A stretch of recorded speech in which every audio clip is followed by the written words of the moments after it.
You know, we hear about the term in recent years, Hollywood train wreck, where a person that's involved in the media makes bad decisions or bad investments or bad marriages, bad acting choices. You name it, we've done it. Now, I interviewed this guy many years ago when he was in the tail end of his career, literally last years of his life. I found him to a genial guy, but the amount of trouble Mickey Rooney had in his life, his personal life, his working life, his health is endless. So today, in kind of a cautionary tale, we're going to be talking about his personal life and some of the challenges he went through from the early part of his career to his last years on the planet. Like I said, a talented guy, but some really, really strange machinations both on and off screen. At the time of his death in April 2014, he was married to his eighth wife, Jan Chamberlain Rooney, although he had separated in June 2012. The father of 9 children and 2 stepchildren, he has 19 grandchildren and several great-grandchildren. Rooney was diagnosed with bipolar disorder and had attempted suicide 2 or 3 times over the years, with resulting hospitalizations reported as nervous breakdowns. He also been addicted to sleeping pills, and the court overcame the addiction in 2000 when he was in his late 70s. In February 1997, he was arrested on suspicion of beating his wife, Jan, but his charges were dropped due to lack of evidence. Now, according to published reports, in the late 1970s, during the evangelist rise in the States, Rooney became a born-again Christian and was a fan of former political candidate Pat Robertson. Now, on February 16, 2011, Rooney was granted a temporary restraining order against his stepson, Christopher Hebert, and Hebert's wife, Christina, and were ordered to stay 100 yards away from Rooney's stepson, Mark, and Mark's wife, Charlene. Rooney claimed that he was a victim of elder abuse.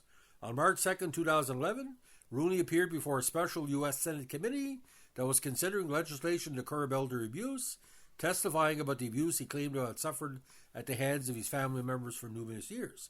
In 2011, all of Rooney's finances were permanently handed over to a conservator who called Rooney completely competent.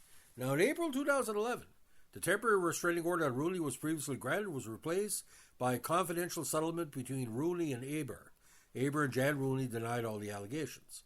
Now, in May 2013, before his passing, he sold one of his many homies many years, reportedly for $1.3 million, and split the proceeds with his estranged wife, Jan. Now, Rooney, I wouldn't call him the greatest lover in the world, but he attracted women like flies. He was married 8 times, with 6 of the unions ending in divorce. His 8th and final marriage lasted longer than the previous 7 put together. Now, during the 60s and 70s, he was often the subject of comedians' jokes or his apparent inability to stay married. Now, in 42, in something that shocked Hollywood, he married his first wife, actress Ava Gardner, the future Frank Sinatra, who at that time was still an obscure teenage starlet. They divorced the following year, partly because he was cheating on her. He cheated on Ava Gardner, ladies and gentlemen. While stationed in the military in Alabama in 44, Rooney met and married Betty Jane Phillips, who later became a singer under the name B.J. Baker. They had 2 sons. This marriage ended divorce after he returned from Europe at the end of World War II. His marriage to actress Martha Vickers in 49 produced 1 son, but ended divorce in 51. He married actress Elaine Monkin in 52, but he divorced 6 years later. Now, in the 50s, late 50s, Rooney married model and actress Barbara Ann Thomason, stage name Carolyn Mitchell, and they had 4 children together. She was murdered, of all things, in 1966 by stuntman and actor Milos, at the time the bodyguard for decorated French actor Alain Delon, who then shot himself. Thomason and Milos had an affair while Rooney was traveling. I don't know where she found the time, and police theorized that Milos had shot her after she wanted to end it. Rooney then married Barbara's best friend, Marge Lane, though the marriage lasted only 100 days. He was married to Carolyn Hockett from 69 to 75, and that union led to 2 children. In 78, he married his 8th and final wife, Jan Chamberlain, and of course this was the increase of his career, Black Beauty Oscar nomination, a lot of TV recognition for his small screen roles. Their marriage lasted until his death, a total of 34 years, longer than his 7 previous unions combined. However, they separated in 2012. Now, Ava Gardner, 42 to 43. Betty J. Rasse and Nee Phillips, 44 to 49. Two kids, Mickey Rooney Jr. and Tim Rooney. Martha Vickers, from 49 to 51. One child, Teddy. Elaine Devere, a.k.a. Elaine Davis, 52 to 58. Barbara Ann Thomason, a.k.a. Tara Thomas, Carolyn Mitchell, 58 to 66. Children Kelly Ann, Carrie, Michael Joseph, and Kimmy Sue. Marge Lane, 66 to 67. Carolyn Hockett, 69 to 75. Jimmy and John L. children. Jean Chamberlain never had any children, and again 78 to 2014.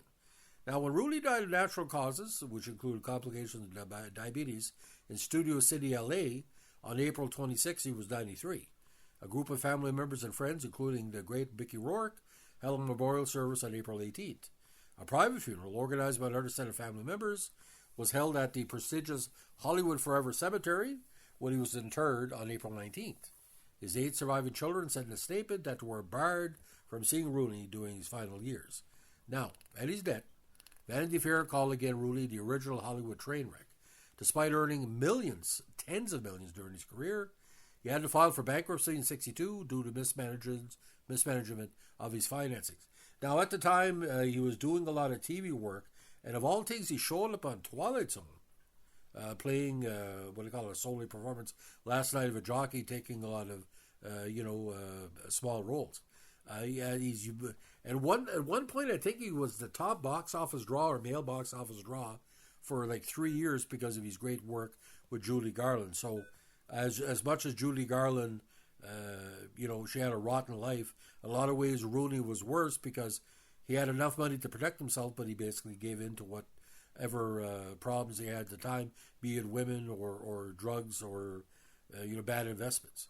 Now, in his later years, and this came in the elder abuse category, which he talked about, he had entrusted his finances to his stepson, who funneled Rooney's earnings to pay for his own lavish lifestyle.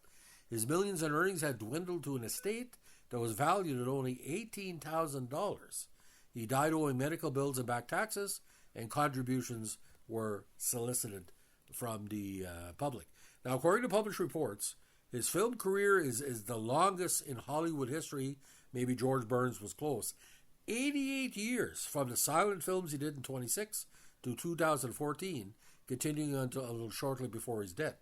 During these peak years from the late 30s, early 40s, he was among the top box office stars in the United States.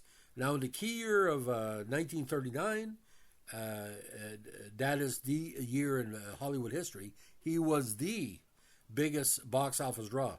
Bette Davis, Clark Gable, Vivian Leigh, all runners-up. He was followed immediately by, get this, Tyrone Power, obviously big in many, many movies. Now, he made 43 films for the age of 15 and 25. Among those, his role as Andy Hardy. That's his key role, of course, the series. And he was one of Hollywood's best-loved characters.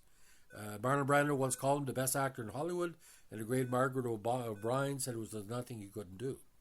MGM boss Louis B. Mayer treated him like a son, and saw in Rooney the embodiment of the amiable American boy who stands for family, humbug, and sentiment, wrote critic and author David Thompson.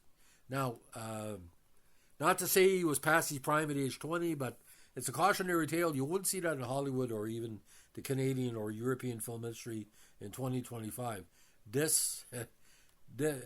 When he started to fail, he was taking some weird parts in his comeback role. He even showed up on a night gallery in the early 70s. Nothing wrong with that. It's like you would not expect George Clooney or Brad Pitt or Tom Cruise or Will Smith to start doing TV for $5,000-$10,000 just to pay the bills. But he had to do that. For me, Mickey Rooney, like I said, I had a very, very good interview with him. He was on a Canadian call-in show. He answered my questions. He showed nothing but respect to, I think he got about 15, 20 callers in an hour. But for me to talk, he said the biggest regret in his life, and I think this was a lot of factors too. He put his son, Mickey Rooney Jr., he put his name on his son. And that was the biggest tragedy.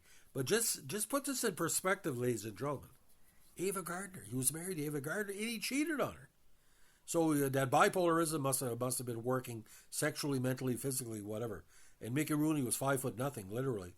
But you cannot look at the Judy Garland, Mickey Rooney movies the same way because of the tragedies of both. Mickey Rooney making bad life and monetary choices, Judy the same way. And like I said, if they're in heaven looking down, let's say pray to them. And I hope they're both in heaven still putting on shows, because what a talented dude. You can't think of a Mickey Rooney without mentioning Judy Garland. So ladies and gentlemen, that's the story, the good, the bad, the ugly of Mickey Rooney's career. The best in Hollywood, but the worst in Hollywood in a lot of ways. To himself mostly. If you like what you're doing here, we're a vintage Hollywood podcast. Let us know with a like, comment, subscribe, or share.